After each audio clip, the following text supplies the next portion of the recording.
নমস্কার বন্ধুগণ। মনটা খুব বিষণ্ণ আছে। এক তো বাংলাদেশের ঘটনা নিয়ে সবাই খুব আতঙ্কিত, বিমর্ষ ভাব। যা ঘটনা ঘটছে সেটা অভিপ্রেত ছিল না, নয়। তারপরে আবার আরজি করের এই ঘটনা আমাদেরকে আবার আলোড়িত করে দিয়েছে। বেশ কিছুদিন আমরা এই ধরনের খবর পাইনি, এই বীভৎস ঘটনার খবর কিছুদিন খবর ছিল না। আবার হঠাৎ করে এই আরজি করের মতো হসপিটালে এক ডাক্তারের উপরে এরকম অত্যাচার এবং তাকে হত্যা করা, মন ভীষণ উদ্বিগ্ন, বিষণ্ণ হয়ে আছে। একটা ঘটনা সমাজে ঘটলে সর্বস্তরের মানুষের প্রতিবাদ করা উচিত। আমরা কবি সাহিত্যিক মানুষ, আমাদেরও কলম ধরা, মুখ খোলা উচিত। এবং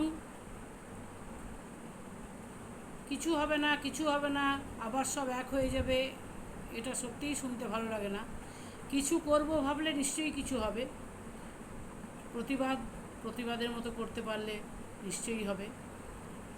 এত যে ঘটনা হলো, এত শাস্তি হলো, ধনঞ্জয়ের ফাঁসি হলো, তবুও মানুষের এই নীচ প্রবৃত্তি, আদিম প্রবৃত্তি এখনো পর্যন্ত কিছু পশুর, মানুষের মুখোশ পরা পশুর থেকে যাচ্ছে না কেন বুঝতে পারছি না। নারী শরীর মানেই কি ভোগ করতে হবে এবং ভোগ করে তাকে খুন করতে হবে? এ কি মানুষের কাজ? ছি ছি বললেও কম বলা হয়। যাই হোক, এর বিরুদ্ধে প্রতিবাদ করে আমার একটা কবিতা আমি লিখেছি, সেটা এখন পাঠ করে আপনাদের শোনাচ্ছি। বন্ধুগণ, খুবই দুঃখের বিষয় যে এই নিয়ে কলম ধরতে হয়, কলম ধরতে হয়েছে। যে মারা গেছে, যে চলে গেছে, সে তো আমাদেরই সাধারণ 5 জনের ঘরের মতো একটি ঘরের মেয়ে। তারও তো জীবন আছে, তারও তো কষ্ট আছে, তারও তো প্রচণ্ড কষ্ট করে তার জীবনটাকে শেষ হয়েছে। যাই হোক, আমি লিখেছিলাম এর আগেও একটা মনীষা যখন হত্যা করা হয়েছিল, ধানমাটে যখন মনীষাকে মায়ের সাথে কাজ করছিল এবং তখন যখন ওকে অত্যাচার করে খুন করা হয়েছিল, তখন আমি এই কথাই বলেছিলাম। আবার আমি এই কথাই বলতে চাই যে মেয়েদেরকে একদম অন্তিম সময়ে বা একদম খুব ভয়ঙ্কর সময়ে বাবা, কাকা, ভাই, বন্ধু কেউ থাকবে না, বাঁচাতে পারবে না। নিজেদেরকেই প্রচণ্ড শক্তি, রাগে দুঃখে যে শক্তিটা বেরিয়ে আসে, সেই শক্তিটা বার করতে হবে। দশভুজা মা দুর্গার যে শক্তি, মা দুর্গা 10টা হাত ছিল ঠিকই, আমাদের 2টো হাত, কিন্তু আমাদের মনের জোর বেশি। আমাদের শারীরিক শক্তি ছেলেদের থেকে কম হলেও কোনো সময়ে এই শারীরিক শক্তি এত উগ্র হয়ে যায় যে 10টা পুরুষেও তখন তাকে সামলাতে পারে না। মেয়েরা যদি চেষ্টা করে অনেক অসাধ্য কাজ করতে পারে। ছোটোবেলায় যখন ছোট ছিলাম তখন শুনেছিলাম, শুনতাম, গল্প শুনতো, খুব ডাকাতি হতো। বড় বড় ধনীর ঘরে চিঠি দিয়ে আসতো যে আমি আজকে ডাকাতি করতে আসবো আপনার বাড়িতে। তো তারা যে বাড়িতে ডাকাতি করতে আসবে তারা খুব ভয় পেত, বিভিন্ন রকম ব্যবস্থা করত। কিন্তু একটা বাড়িতে এক ভদ্রমহিলা কাজ করতো, মাঝবয়সী ভদ্রমহিলা। সবাই খুব আতঙ্কিত, বাড়ির লোক, বাড়ির মালিক, মালকিন, গৃহিণী আতঙ্কিত, ভীত। ওই ভদ্রমহিলা বলল যে আসুক, আমি দেখে নেবো, আপনারা চিন্তা করবেন না। ও কী করলো, বিরাট একটা মাছ কাটা বটি, আঁশ বটি যাকে আমরা বলি, বটি তুলে, আর তখন দেওয়ালে সিন কেটে ডাকাত বা চোর ঢুকতো। যাই হোক, সিন কেটে চোর বা ডাকাত যেই ঢুকুক, যেই গলাটা পার করে ঢুকতে গেছে, ওই আঁশ বটি নিয়ে একদম গলাটা ধড় থেকে মুন্ডুটাকে নামিয়ে দিয়েছে। পুলিশ এসেছে, আইন আদালত হয়েছে। সেই ভদ্রমহিলাকে ওই ডাকাতির হাত থেকে গৃহস্থকে বাঁচানো, এবং ডাকাত ঢুকলে তো অনেকগুলোই লাশ পড়ে যেত। ডাকাতরা আসে 2-4 জনকে খুন করে, লুটপাট করে, মারধর করে তো যায়। অনেকের জীবন বাঁচলো, ধন সম্পত্তি বাঁচলো।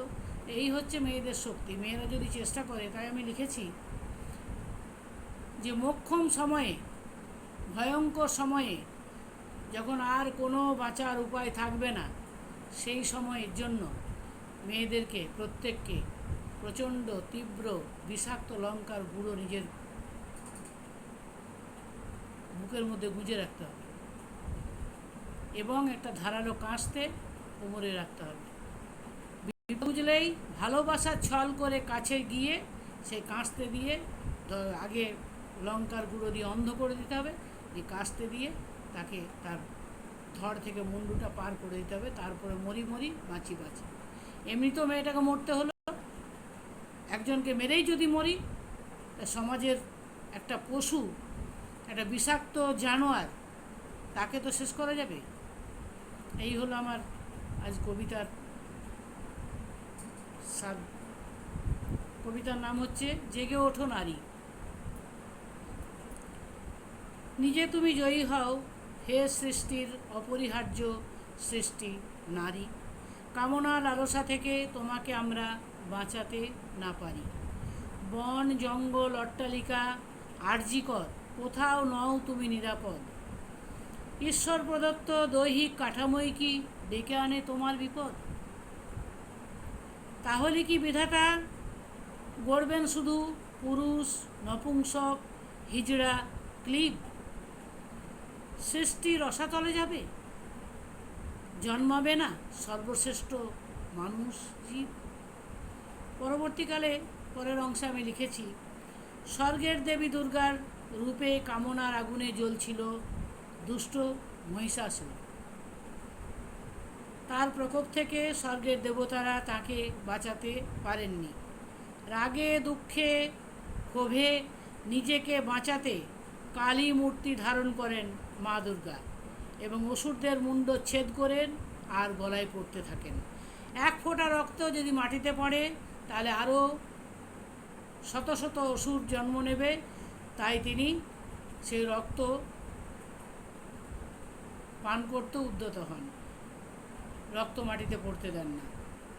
এইভাবে মুন্ডমালা পরে অসুরদের মুন্ড ছেদ করে তিনি নিজের সম্মান বাঁচিয়েছেন, দেবতাদেরকেও বাঁচিয়েছেন।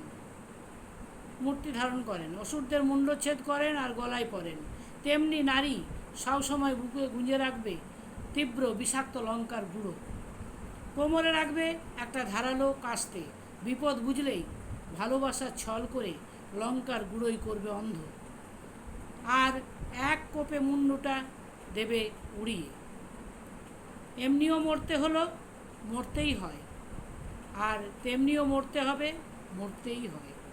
তবুও তো অন্তত একটা অসুর হবে ক্ষয়। একটা অসুরকে সমাজ থেকে শেষ করে তো তুমি মরতে পারবে। এই আমার মেয়েদের কাছে, আমার বাড়ির মেয়েদের কাছে বা আমার সমাজের মেয়েদের কাছে আবেদন।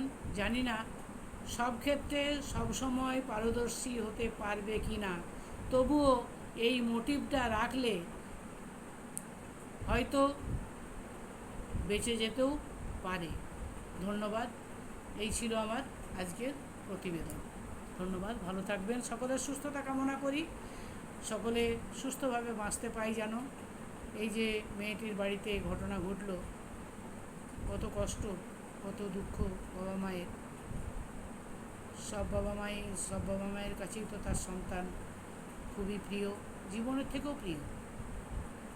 তাই ঈশ্বর সবার শুভবুদ্ধি দাও, সমাজকে সুস্থ করো, শুভবুদ্ধি সম্পন্ন করো সমাজের প্রতিটা মানুষকে, প্রতিটি পুরুষকে।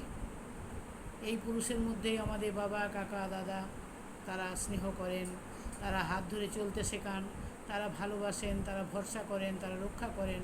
আবার এই পুরুষদের মধ্যেই একটা নিষ্পাপ মেয়েকে ক্ষত বিক্ষত করে তাকে মেরে ঝুলিয়ে দেয়। এই ঈশ্বর সকলকে শুভবুদ্ধি প্রদান করো। ধন্যবাদ। ভালো থাকবে।